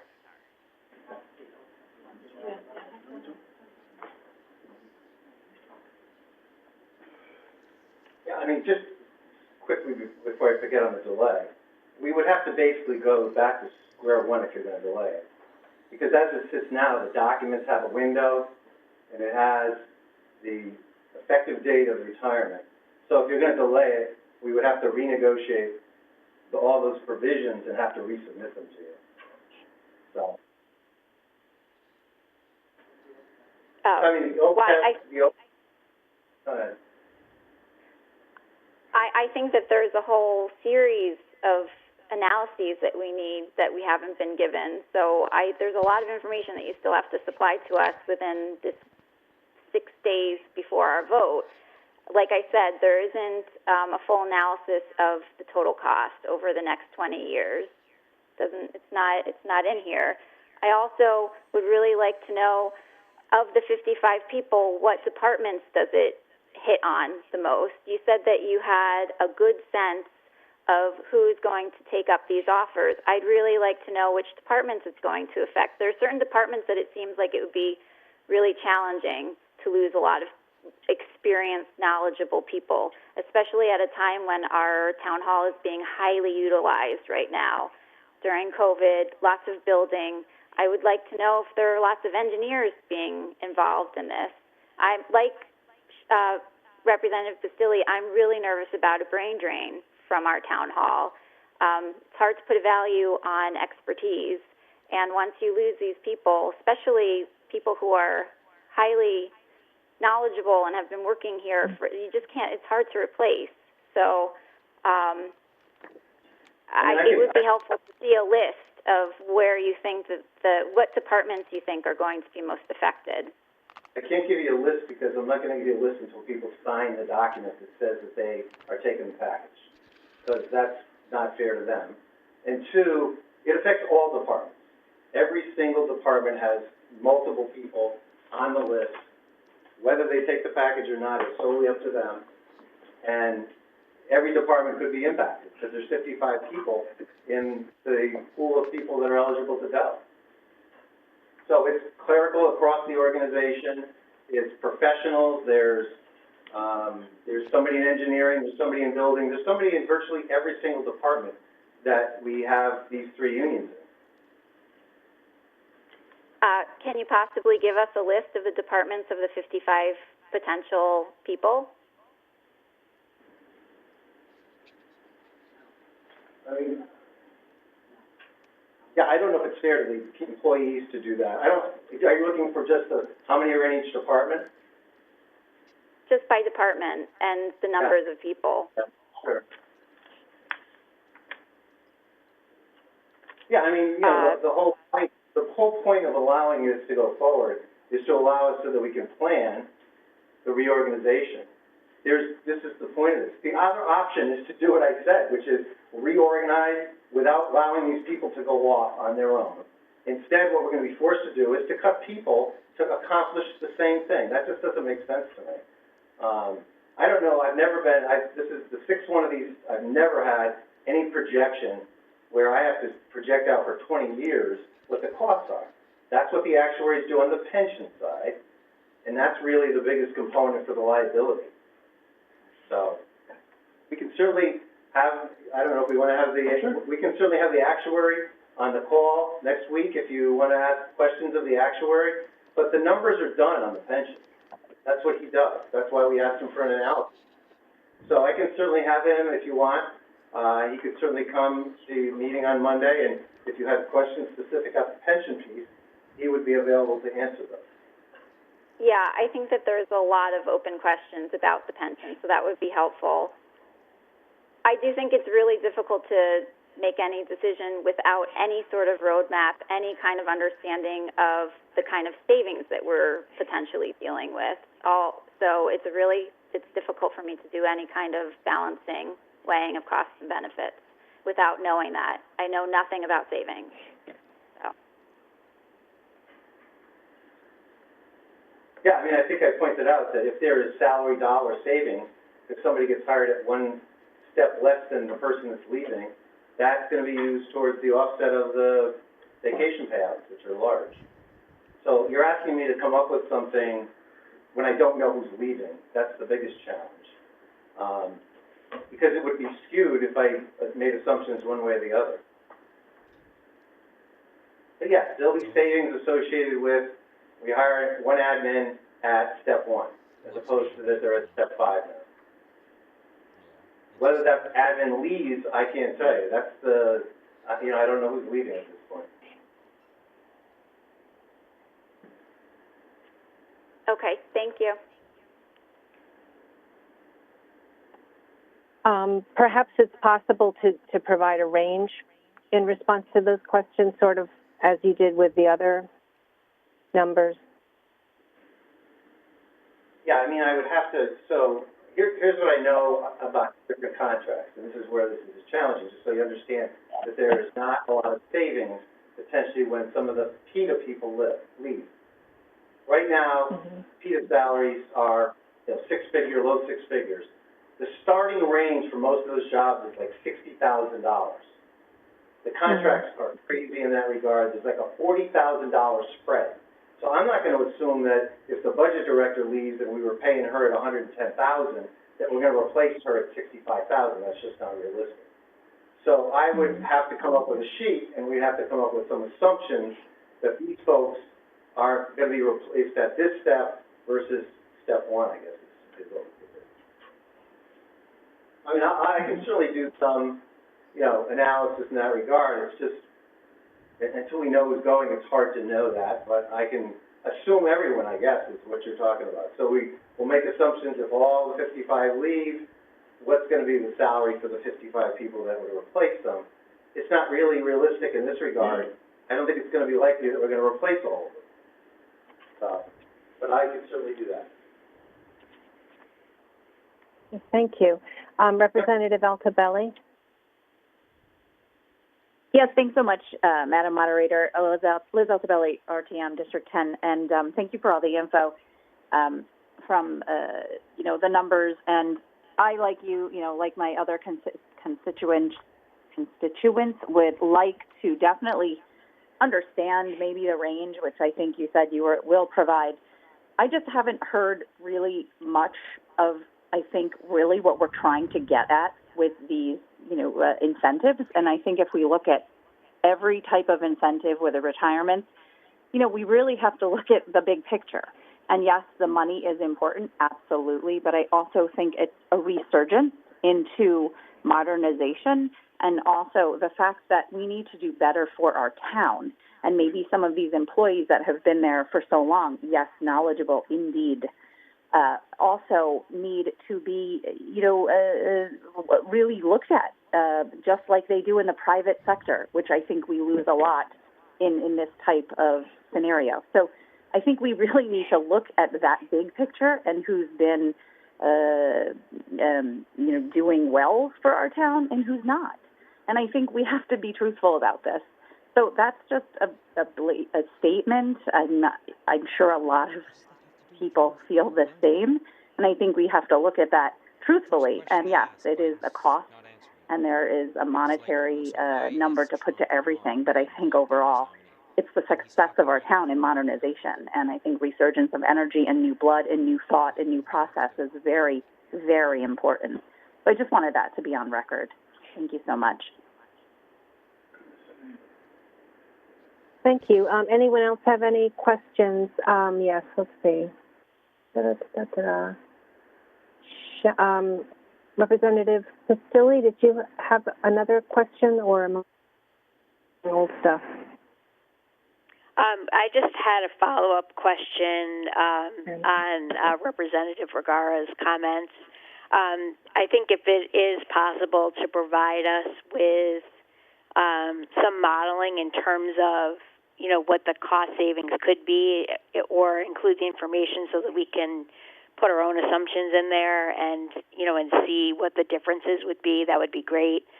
Because I think, you know, we need to study the incremental cost of, you know, on the increase in OPEB contributions that will be required to offer early retirement to these current incumbents, you know, versus what we think that the cost savings would be, you know, from bringing new people in and then having a 401A contribution as opposed to a pension contribution. And then I think my other related question was, in the other towns that you've worked in previously, like, what were the steps to reorganization, and how long did that take total? Well, I would say, you know, as I mentioned, some of them weren't done for reorganization, so those were economic. The ones that were done for reorganization purposes were really to move folks whose skill levels were not up to speed, and if they were interested in retiring, that was the objective. And then what happened afterward was there was an attempt to really redeploy a lot of the administrative staff in a way that made more sense. So, you know, how long did it take? You know, it depends on the recruitment environment. You know, it depends on how hard it is to replace certain positions. You know, I don't think, you know, the administrative staff, I don't know if it's going to be a challenge to replace the administrative staff. Some of the technical positions will be more challenging, but the environment right now is probably as good as it's going to get for helping us try to fill some of those. But I think if you can do something like this in 6 weeks as far as a plan goes, and then there has to be related to it. Is that the president also? You're kind of a hog. I think somebody needs to mute their phone, please. Are you hearing? Thanks. I'm sorry, you said 6 weeks, what? I'm sorry, I couldn't hear the end of what you said. My apologies. So you said 6 weeks something, but I couldn't hear the rest. No, I think you can do something in 4 to 6 weeks to come up with a plan, and then you have to decide to recruit. There's some positions we're not going to wait to reorganize to recruit for. You know, if the building official left, we know we have to have a building official, so there'd be a plan to deal with the vacancy of the building official. You know, the administrative staff, it's a little different. We could potentially use part-timers in the short run until there's a decision about how we're going to deploy the administrative staff. So there's sort of it sort of depends on which people leave. That is really a function of how quickly we'll be able to do that. But I don't have any qualms that we'll be able to fill the administrative series. And there's, you know, some folks in the professional and technical that will be more challenging, but that's what we have to do. Okay, thank you. Representative Darrell.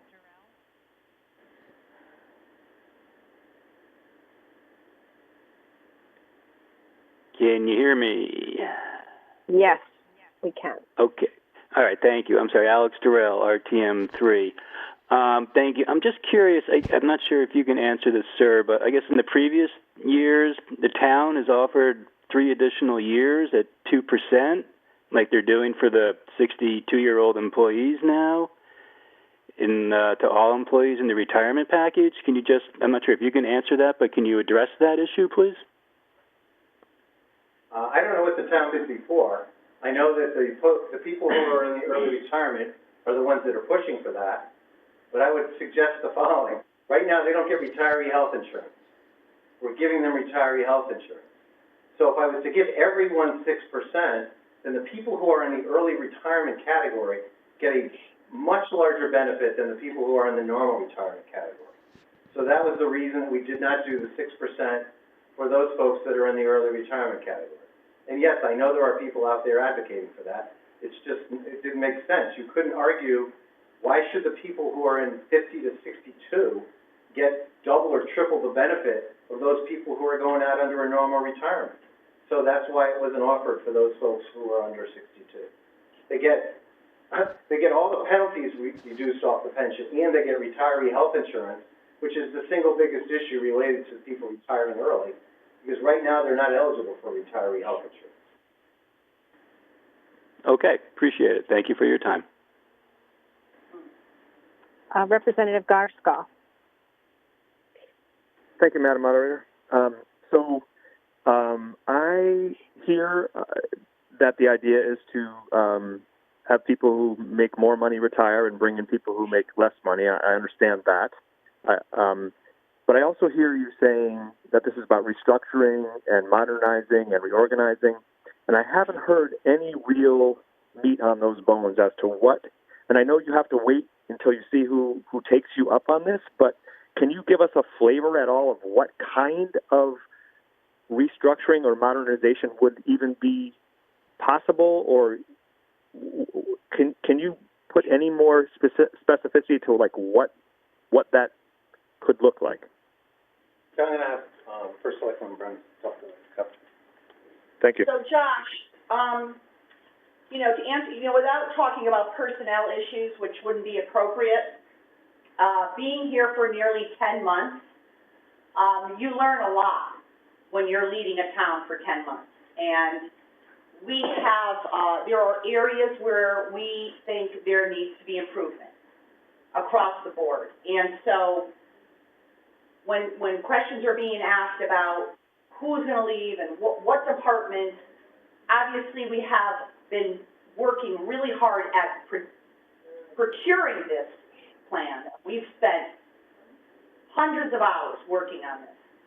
And we have played with many different scenarios. My senior staff have sat down and played with many different scenarios. So if A, B, C employees left in this department, what would we do there? If, A, B, C left in that department, what would we do there? We have been working on this. So just so you're aware, we're not just throwing this thing out into the wind and then going to be scrambling at the end. Now, if the RTM approves this on the 5th, the plan for my senior staff is to sit in this conference room for literally days, working on, with our department heads, to reorganize the department so they are the most efficient, service-centric, have the highest qualified people in the positions to do the job that we think needs to be done for the residents of the town, if that answers your question. Well, it does to the extent that you're going to replace people, but I also thought maybe I misheard, but I thought you were talking about restructuring, kind of reorganizing the way the town hall or the town operations are structured. And I know you can't be specific until you know who's leaving, but I wondered if you could give any kind of specifics as to what it could look like. I mean, are you talking about reducing a certain type strata of employee, or having fewer departments and combining? I mean, can you give me any kind of sense of where you're looking to restructure? Okay, well, I can't give a whole level of detail. Jim can speak a little bit more to certain HR decisions and restructuring, but there are certain things we would like to do, and like Mr. Hazelkamp was mentioning earlier, if maybe there are too many admins in a certain department, or maybe there needs to be an additional level of a job description for admins in specific departments, or certain skill sets that we think would be better utilized, or those department heads think would better allow them to run their department. So it's not just like combining, or it's bringing in different skill sets, redefining some job descriptions based on things we've learned over the last 10 months. Okay, I hear you. So it's specifically within each group. It's not like a whole large-scale restructuring of the whole organization. It's more of like an incremental change at the local employee, or is that fair? Did I hear that right? A fair statement. That's a fair statement. Okay. Yes. Thank you very much. Thank you. Thank you. Representative Georgiadis. I don't have a question. Oh, okay. Sorry, I thought you did. Representative Gale. Hi, yes. This is Hannah Gale from District 6. And my question is regarding to Mr. Hazelkamp. There seems to be a third union on the sheet that we were given that I haven't heard you talk about at all, the THEA union, and I'm wondering what types of employees are covered under that union. I actually have talked about them, but I didn't connect them to the act. So the PETA is the professional and technical. That's what that stands for. So all of the, the building official, there's people in DPW or in supervisors. So it's basically the unionized managers in town that are in that group. So there's three groups. There's the managers who are in PETA. PETA really is what I consider general government employees. So it includes the secretaries, the administrative support people, that's that, and then there's DPW. It's sort of the last group. I see. So the THEA is the administrators. So basically clerical admin support is the THEA. So is there a breakdown of these 55 between these three unions? Yeah, I mean, if you want that, I don't know it off the top of my head, but I can certainly get it to you. It just seems, I guess what the concern is, of course, is that we're going to wind up paying two different people for the same job. And we learned recently when the issue of the pension not being funded appropriately for public sector employees because they tend to live so much longer than other sectors. So, if you're retiring someone at the age, in their mid 50s or mid to slightly later 50s, they could potentially be receiving a pension for a very long time. And, the person who you may hire as a level 1 employee is going to quickly, get up there, and we're going to have two different people receiving money for what was essentially one job. Well, one of them is out of a pension fund. And these folks can retire now anyway, right? So no one in the 55, everybody that's in this pool is already eligible to retire. So, that's a fact pattern that happens everywhere where there's a defined benefit plan. You're paying a pension out of a defined benefit plan, and you have to replace them. So that's just sort of the way the process works for that. Right. Okay. Yeah. Thank you very much. Yeah. Okay. But I would like to see a breakdown between the three unions. Sure. Thanks. Thank you very much. Thanks. Representative Ferrand?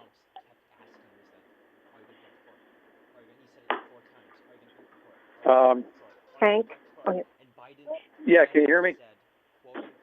Yes. Okay. I have to say, I've looked at all this information, and through this conversation, I've become more confused than I was when I originally got on this meeting. It seems to me that this seems to be a little rushed. I don't know why. Maybe it's just my perception. But I'm going to have to agree with Representative Vergara, and I think we need a lot more information on this before we can make an informed decision. Right now, I'm just I'm really kind of lost, and I think a lot of people are. Well, if you have a question, I'll certainly answer it. No, I think it was more of a statement. I think the question is, if you'll allow me, we need more information, and several people have asked for information tonight, and maybe that would help. Do you have specific information you want beyond what's been mentioned at this point? No. All right. Thank you. No. All right. Thank you. Hold on one second. Hank, it would be helpful for us if you actually had specific information that you're requested. Mr. Hazelkamp supplied the body with a lot of information, but if there's something specific that you need, it would be much more helpful for us to know what that is. And you don't have to say it right now if you want to call Mr. Hazelkamp, and I will say that. I said that to the RTM leadership over 2 weeks ago, and I have them here in the conference room. that anyone could call him anytime to ask any question that they have regarding these plans that we put together. And just so you know, it's not rushed. We spent a considerable amount of time putting them together. There were many meetings with the senior staff, and then Mr. Hazelkamp had to meet with each of the union leaders to go over the draft plans and then receive feedback from each of those union leaders who had already spoken to their membership, and then come back to me and my team, and then we modified it so that it was more attractive to those employees. So there's been a tremendous amount of work that's gone into this, and for the most part, the majority of the employees who are eligible are having a very positive response to it. But if you have any specific questions, I am happy to answer them this week if you want to call. And Mr. Hazelkamp has made himself very available to anyone in the RTM who would like to call him and ask any specific questions. We're trying to get this done now so that we have the opportunity to restructure, fill positions, redesign job descriptions, work with our department heads, and fill positions before the budget season starts, so that we're all together when we go into that process. So obviously, it's been difficult with the pandemic. We've had our hands full, extraordinarily full, as you know. And so this is a priority for me because of the feedback I received before I came into this job and the feedback that I receive every single day from our residents is really important. So please feel free to reach out to me and ask any questions, or to Mr. Hazelkamp, because that would be really helpful. All right, I will do that, and I appreciate that you spent a lot of time on this. I'm sure you have. You don't generally jump into things. My problem is that we were presented with this at the beginning of the week, basically, as the general RTM, and we're being asked to make a decision on something which I think is fairly serious, and I'm sure you do also, in basically a week to 10 days time. And I just don't feel that there's a lot of information out there. And again, many of the members have asked specific questions, and I think Representative Vergara has asked for some information which would be very helpful. Absolutely, and again, we're here. We've got all week. We're here over the weekend. Anything anyone needs, we're available to answer any of those questions. All right, thank you very much. Thank you. And that is great. Mr. Hazelkamp is available. To the extent that anyone thinks their question would be helpful to the whole body, I always welcome requests through me that I can share with everyone. I can share the responses. So, let's see. Is there anybody else? Thank you, Karen. Representative Iacono. Oh, sure. Representative Iacono. Thank you, Madam Moderator. Pam Iacono, District 8. Madam Moderator, there have been several issues raised on this entire topic, and I actually have some questions pertinent to contract language that would not be appropriate to speak about in open session.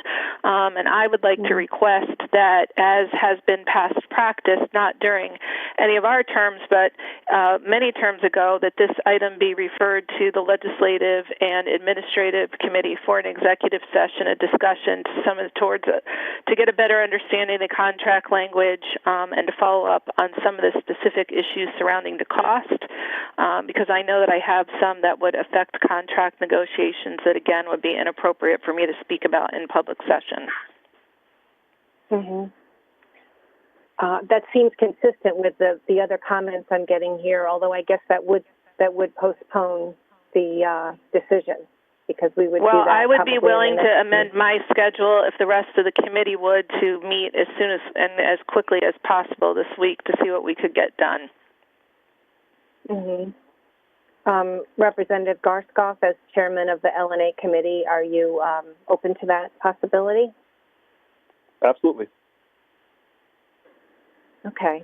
I think we should do that. I think we should refer this to the L&A committee, try to get a meeting this week, And in the meantime, everybody else, please ask either through me or directly to Mr. Hazelkamp whatever questions you have. And, you know, we can try to get this done so that the timing works, but I think we have to recognize that there are a lot of questions that people have. Representative Castilli, were you raising your hand? Yeah, Madam Moderator, I'm sorry. I just have a question regarding process. So should we be, we'll all receive the questions and answers, correct? Or how I hope so. I hope everybody, I don't want to discourage people from talking to Mr. Hazelkamp at all. He's available, but to the extent people can funnel questions through me, then I can share the answers with everyone, and I think that's helpful. So. All right, thank you. Okay. Okay, so we'll refer this to LNA. We'll try to meet this week if we can possibly do that so that we can try to resolve this before Monday. I hope we can do that. Thank you for your time, Mr. Hazelkamp, and First Select Woman. Okay, I think we have no other questions for now. Before we hang up, I just wanted to mention a couple of sort of technical things. As you all know, tonight we're going to have our first committee meetings since before the pandemic. And the way we're doing that is when we terminate this meeting, everybody is asked to call their respective committee conference call numbers, which were on the last page of the warning for this meeting. And the public is able to call that number as well if they want to listen into a committee meeting. The public cannot speak during the committee meetings, but they can listen in. And also, I want to mention to the RTM members that next week's meeting will be on WebEx like this, so it'll be a similar process, but you're going to have a different phone number and a different meeting number because that's how we're going to be able to have live public comment. So that information will be sent to you this week, so you'll have that. But so it'll be both things are technically a little challenging. Hopefully everyone will bear with us, but this way we get to have committee meetings and live public comment, which will be great. So that's... Madam Moderator, can I ask a question? Sure. So it's been a long time since I'm RTM, so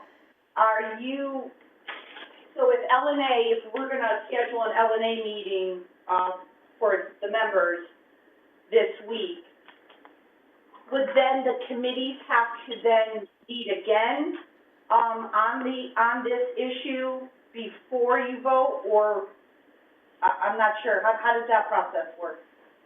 Well, we don't usually do it in such a tight time frame, but we would refer it back to the RTM after we meet, and so I would hope we could do that Monday, if we can resolve things at our meeting. Just the LNA committee. Just LNA, and we don't have to meet again on Monday. We're trying to meet this week, and then hopefully we resolve things. We can refer it out to the full RTM for Monday's meeting. Okay. For a vote. Thank you. And maybe potentially we could schedule that LNA meeting. We can all be available. And if we need to potentially move the special meeting, is that an option as well for another day next week? I would have to look at the rules about whether we probably can. There has to be a certain notice period, so I'd have to look at that. Okay. So you're saying like perhaps till the end of the week? Well, I'm happy to help you in any way schedule the meeting if you need any assistance. I just want to make sure we're available to be there as well for you. Okay. Okay. Thank you very much. Okay. Thanks. Brenda and I'm sorry, I'm reading Representative Gerber's message. I'll talk to you, Bill. So I think we're going to close this meeting, and I'll ask that all of the RTM members then dial on your phones those conference call numbers for your committee meetings. And meanwhile, we'll be in touch about questions from Mr. Hazelkamp and scheduling the LNA meeting so that we can try to cooperate with this timing that that the First Select Woman has asked for. So is there a motion to adjourn? Representative Pistilli, seconded by Representative Bergara. Okay. All in favor? Aye. Aye. Okay. Thank you very much. Aye. We'll see you in committee. See you in committee meetings. Thanks. Good night.